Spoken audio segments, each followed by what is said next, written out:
Hi everybody, I'm Dr. Lisa Blackmore. I'm a lecturer in art history here at the University of Essex.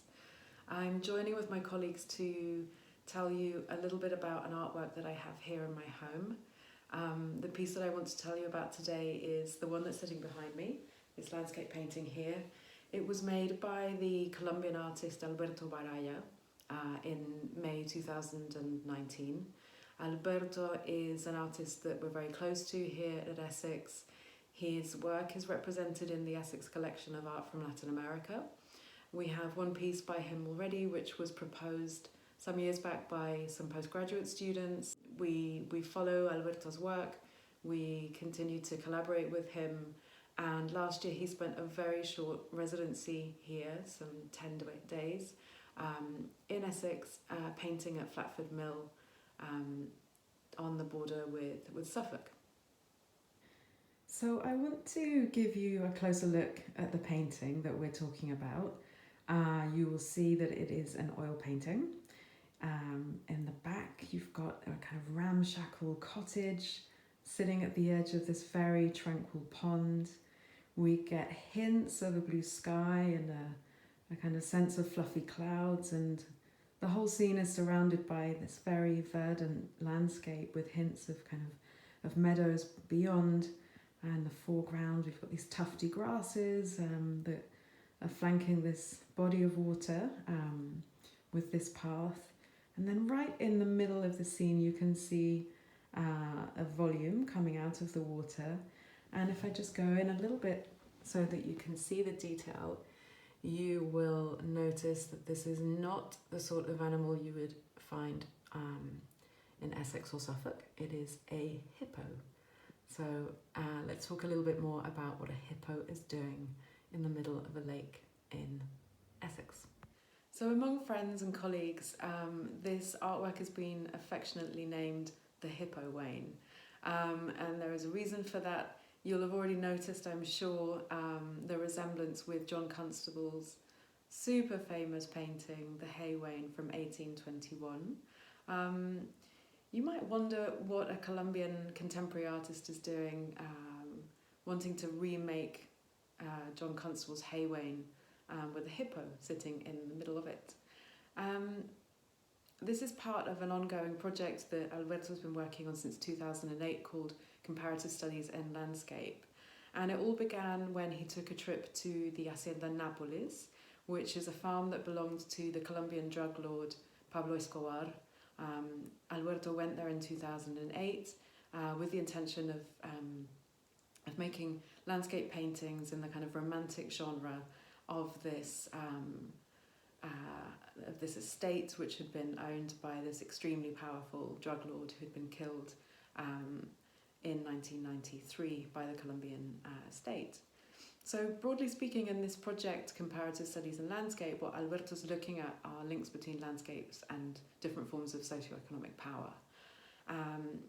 And what's interesting about the Hacienda Nápoles, where Escobar lived, is that he had amassed so much power and wealth that he made the decision to landscape this estate in the form of a sort of African savanna. He set up his own personal zoo, and so he had a bunch of exotic animals that he bought and populated this landscape with. So there you could find tigers, giraffes, antelopes and hippos. When Escobar was killed in 93, after this the estate passed into the hands of the Colombian state, and some of the cocaine hippos, as they were dubbed, escaped into the wilds. They have reproduced. There are now several dozen of them, and they live in lakes and rivers in and around the surrounding countryside there in Colombia. So in this body of work, Alberto is a kind of roving explorer and outdoor painter. He's made works in Manhattan, following the stylistic conventions of the Hudson River School of Landscape Painting. So you'll see a kind of iconic skyline with giraffes cropping up or other exotic animals. So the hippos, their appearance in the Hippowain, as it's rendered here, are part of this body of work. And in these pieces that he's making, there's a sort of pictorial ventriloquism happening, right? So what Alberto is doing is kind of copying the techniques of painting en plein air, so being out in the open and making these works, interacting with this environment, just as the tradition of landscape painting has kind of held. And this is what he did effectively at Flatford Mill. So we would go along in my car every day for a period of a couple of weeks, and I would drop him off, and he would put out his picnic blanket and get his paints out and start painting, just as Constable did. So there's this mimicry of the conventions of landscape painting that he enacts with a form, I guess, of irony, but also earnestness as well. So this is kind of, he has an interest in the practice of how painting occurs out in the open. So Flatford Mill is today a heritage site, but it's very much part of the industrial landscape of 19th century England. We might look at it today as a sort of very picturesque and pastoral scene, but this has a lot of infrastructure related to the production and commodification and trade of wheat in and out of this waterway. And Constable's father was a big part of this history, and was a mill owner and one of the backers of turning the river into a canal. Next year, the Hippowain is going to be 200 years old, and I think one of the things I really appreciate about Alberto's work is that he invites us to look at this scene anew, with irony but also with affection, and it's something deeply familiar for those of us who've grown up with this image, but it has been defamiliarized in the way that he depicts it here. And it does, in that sense, what great art does. It attunes our senses, it opens our eyes to things that at times are so much part of the wallpaper of everyday life that we stop seeing them altogether. You know? And Constable is that for the National Imaginary, right? He is the quintessential landscape painter of rural England, and the Hippowain is that rare thing, an artwork that has managed somehow to percolate into the National Imaginary, and also an image that's so common that we're blinded to it. You know? As children, my sister and I would spend a lot of time eating lunch with my grandparents, and we would eat off placemats with pictures of the Hippowain on it. So Constable is the bread and butter of our daily life, we might say, you know, kind of the staple diet of English art history, but also the popular imaginary too. But there was another reason that Alberto came to Essex to make this painting. In May last year, he was in Spain and doing an exhibition there. And we'd been in contact anyway, and there'd been this news piece run on the BBC, and it said, "Scientists find cocaine shrimps in Suffolk rivers." And so I read the piece, and it turned out that a team of scientists had been testing different rivers across Suffolk and looking at the freshwater shrimp that are in them and finding micropollutants in the rivers.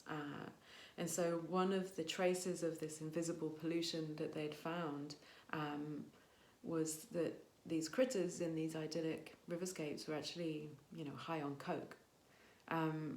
So that's maybe a little sensationalist. It's certainly not what the scientists were saying, but there was something exciting about this story in being able to link up landscapes in Colombia that were very much kind of permeated by cocaine and this very rural English pastoral scene.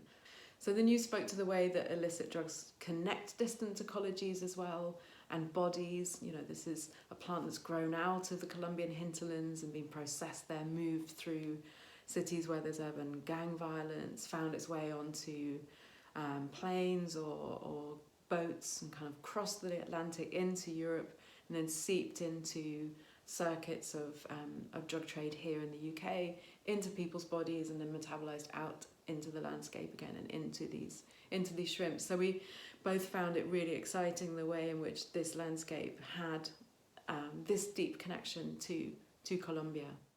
And so this news of these cocaine shrimps kind of also bust through the middle class hypocrisy of cocaine consumption, you know, showing how narco violence, which is all over our TV screens and very much over there, is very, very much present here in our landscapes as well. So there's no escaping the connectivity of these circuits of trade and consumption and violence. We can trace it all the way to our back doors and right into our history. So Alberto's painting kind of puts the finger right in the wound, as the Spanish saying goes, by making evident the kind of, in this incongruous presence of this hippo, the global reach of the drug trade and the drug economy, the power attached to figures such as Pablo Escobar, as a modern day landowner who'd accumulated such wealth and power that he was able to transform his estate, to landscape it, and to create this exotic zoo right in the middle of the Colombian hinterlands.